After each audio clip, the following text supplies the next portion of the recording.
इस सृष्टि का सबसे सूक्ष्म तत्व वह परब्रह्म है जो क्रमशः स्थूलता को प्राप्त होकर इस जड़ चैतन्य स्थूल सृष्टि की रचना करता है।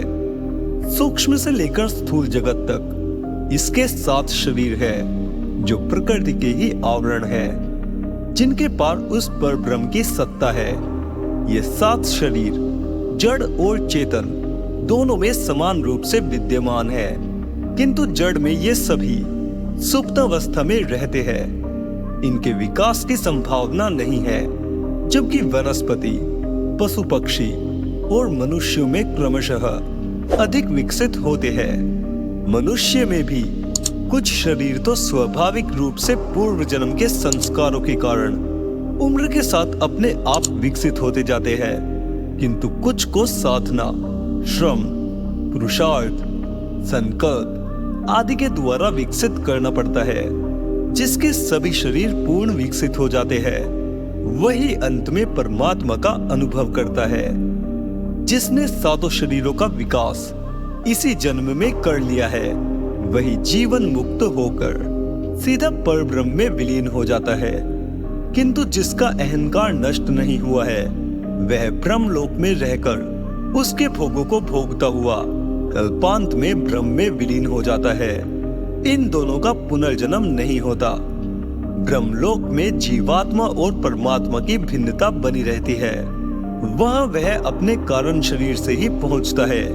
यह जीवात्मा की अंतिम स्थिति है तथा ब्रह्म में लीन होना उसकी अंतिम गति है। इसी को निर्वाण, मोक्ष, परम धाम, सायुज्य, मुक्ति आदि कहा जाता है। इस प्रकार यह शरीर एक घर है जिसके 7वें परकोटे में परमात्मा का निवास है। इस घर का मालिक वही परमात्मा है। अंतिम स्थिति प्राप्त होने तक यह जीवात्मा इस स्थूल शरीर को हर जन्म में बदलती रहती है तथा नए जन्म से नए अनुभव लेकर क्रमिक विकास करती जाती है। शरीर स्थिर आत्मा उसी ब्रह्म का अंश है जो सूक्ष्म है। वह दिखाई नहीं देता है। स्थूल होने से शरीर ही दिखाई देता है, जैसे परमाणु दिखाई नहीं देता, पदार्थ ही दिखाई देते हैं। जिस प्रकार स्थूल शरीर के 7 आवरण है, उसी प्रकार स्थूल जगत के भी 7 आवरण है तथा प्रत्येक में प्रवेश के लिए भिन्न भिन्न द्वार है। 2 आवरणों के बीच में पूरे का पूरा लोक है, जिसमें मृत्यु के बाद वे ही जीवात्माएं प्रवेश करती है जिनकी वैसी ही आत्मिक उन्नति हुई है। आगे के द्वार उसके लिए बंद रहते हैं। जीवन मुक्त पुरुषों को भी इन्हीं लोकों में से होकर जाना पड़ता है, किंतु वे इनमें रुकते नहीं।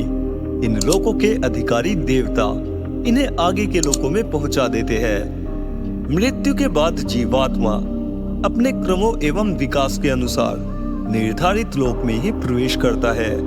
आगे के लोक में उसकी गति न होने से वह उसी लोक में उसके अधिमानी देवता के नियंत्रण और अनुशासन में रहता है तथा पुनर्जन्म तक उसी में रहकर सुख दुख का भोग भोगता है। ये लोक भी क्रमशः एक दूसरे से उन्नत एवं सूक्ष्म होते गए हैं, जिनमें सबसे उत्तम ब्रह्मलोक है, जहाँ जीवात्मा का स्थायी निवास बनता है। यहाँ जीवन मुक्त पुरुष अपने कारण शरीर के साथ रहते हैं। जीवात्मा का स्थूल शरीर से ब्रह्म तक की यात्रा में ये 7 शरीर या 7 आवरण बाधा स्वरूप है, जिन्हें इस स्थूल शरीर में रहकर साधना द्वारा पार किया जाता है। 7वें को पार करने पर ही मोक्ष की प्राप्ति होती है। योगी इनको एक एक को पार करता है, जबकि भक्त इनको एक साथ पार कर जाता है। इसीलिए भक्त को योगी से श्रेष्ठ माना जाता है। इन आवरणों में कुछ तरल है एवं कुछ सघन है। सघन को पार करने में विशेष प्रयत्न करना पड़ता है। प्रत्येक आवरण पार करने पर साधक को विशेष अनुभूतियां होती जाती है, जिससे उसका व्यक्तित्व निरंतर निखरता जाता है।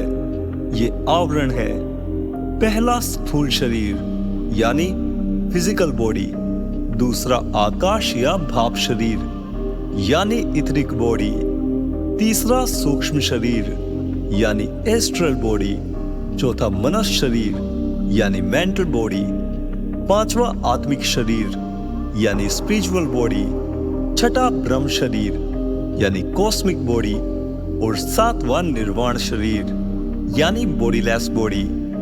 इनमें प्रत्येक के 7-7 खंड है। इन 7 आवरणों में स्थूल, मनस, आत्मिक तथा ब्रह्म शरीर सघन है, जिनको पार करने में काफी कठिनाई होती है। अन्य तरल है, जिनको शीघ्र ही पार किया जा सकता है।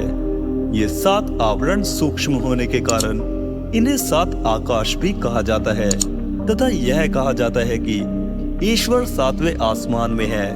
ये 7 आसमान भौतिक जगत के नहीं बल्कि सूक्ष्म जगत के हैं, जिनका ज्ञान की अवस्था में अनुभव होता है। इन्हीं 7 आवरणों के अनुसार सूक्ष्म 7 लोक है। हिंदुओं ने इनको भू, भुवः, स्वः, मह, जनः, तपः और सत्यम कहा है। थियोसॉफी ने इनको भूलोक, भुवरलोक, मनसलोक, स्वर्गलोक, बुद्धिलोक, आत्मलोक तथा निर्वाण लोक कहा है। इनका विभाजन और भी कई प्रकार से किया गया है।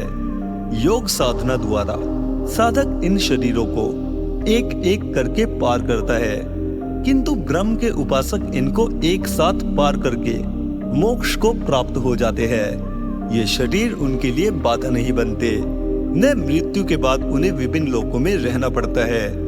कुंडलिनी जागरण द्वारा भी एक एक को पार करना पड़ता है। इन शरीरों की कुछ विशेषताएं हैं।